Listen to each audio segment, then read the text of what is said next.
Bismillahirrahmanirrahim. Assalamualaikum warahmatullahi wabarakatuh. Salam sejahtera bagi kita semua. Shalom, Om Swastiastu, Namo Buddhaya, salam kebajikan.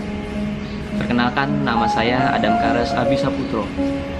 Kali ini saya ingin mempresentasikan tugas kuliah mata kuliah Hukum Internasional. Dosen pembimbing yaitu Bapak Ogien Hafiz Juanda, SH LLM CLA.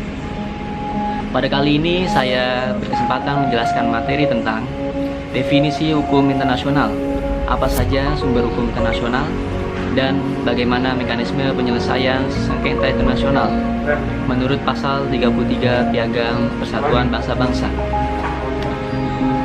Yang pertama itu definisi hukum internasional. Hukum internasional adalah bagian hukum yang mengatur aktivitas entitas berskala internasional. Pada awalnya, hukum internasional hanya diartikan sebagai perilaku dan hubungan antar negara. Namun dalam perkembangan pola hubungan internasional semakin kompleks pengertiannya. Hukum internasional juga mengurusi struktur dan perilaku organisasi internasional dan pada batas tertentu, perusahaan multinasional dan individu. Hukum internasional merupakan hukum bangsa-bangsa, hukum antar bangsa, atau hukum antar negara. Hukum bangsa-bangsa dipergunakan untuk menunjukkan pada kebiasaan dan aturan hukum yang berlaku dalam hubungan antara raja-raja zaman dahulu. Hukum antar bangsa atau hukum antar negara menunjukkan pada kompleks kaidah dan asas yang mengatur hubungan antara anggota masyarakat, bangsa-bangsa atau negara. Yang disebut hukum internasional ini mengatur hubungan antar negara, memberikan hak dan kewajiban kepada mereka, dan juga memuat ketentuan untuk situasi konflik dan perang. Ia juga dikenal sebagai hukum internasional dan hukum internasional publik, dan juga berlaku untuk organisasi internasional dan badan politik. Dalam dunia yang ditandai dengan tergegantungan internasional yang semakin meningkat, hukum internasional menempati peringkat sebagai pilar dari apa yang kita sebut peradaban modern. Setelah kengerian perang yang semakin berdarah, itu adalah pemikiran di balik perkembangannya. Hukum yang terkuat seharusnya tidak lagi menentukan, tetapi semua negara harus mematuhi aturan hukum yang disepakati bersama. Perdamaian melalui keadilan menjadi titik awal bagi tatanan hukum internasional yang sedang dibangun hingga saat ini. Yang kedua, apa saja sumber hukum internasional? Sumber hukum internasional merupakan berbagai materi, kebiasaan, atau asas yang mengandung atau menjelaskan aturan-aturan hukum internasional.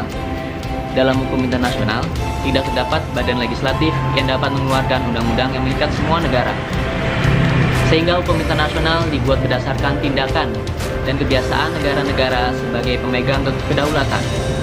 Pasal 38 ayat 1 Piagam Mahkamah Internasional tahun 1946 menyebutkan ada 5 sumber hukum internasional, yaitu yang pertama, berupa perjanjian internasional atau konvensi internasional, baik umum atau khusus, menetapkan aturan yang secara tegas diakui oleh negara-negara peserta. Yang kedua, berupa kebiasaan internasional, sebagai bukti dari praktek umum yang diterima sebagai hukum. Yang ketiga, asas hukum yang diakui oleh negara-negara beradab. Yang keempat, putusan-putusan pengadilan. Dan yang terakhir, yang kelima, yaitu berupa ajaran-ajaran para ahli sebagai sumber tambahan untuk menentukan aturan hukum. Dan yang terakhir, saya ingin menjelaskan mekanisme penyelesaian sengketa internasional menurut Piagam PBB pada pasal 33.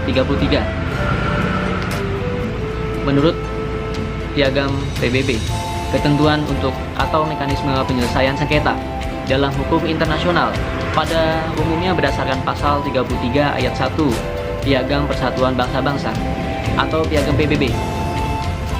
Pihak terlibat dalam pertikaian atau sengketa pertama-tama harus mencari penyelesaian dengan jalan perundingan, penyelidikan, mediasi, konsiliasi, arbitrase, penyelesaian menurut hukum berupa badan yudisial, menggunakan pengaturan-pengaturan atau badan-badan regional atau cara damai lainnya yang dipilih mereka sendiri.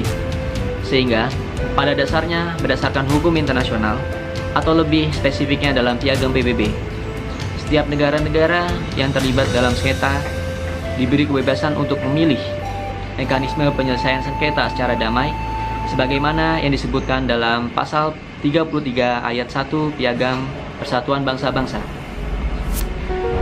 Sekian presentasi saya, kurang lebihnya mohon maaf.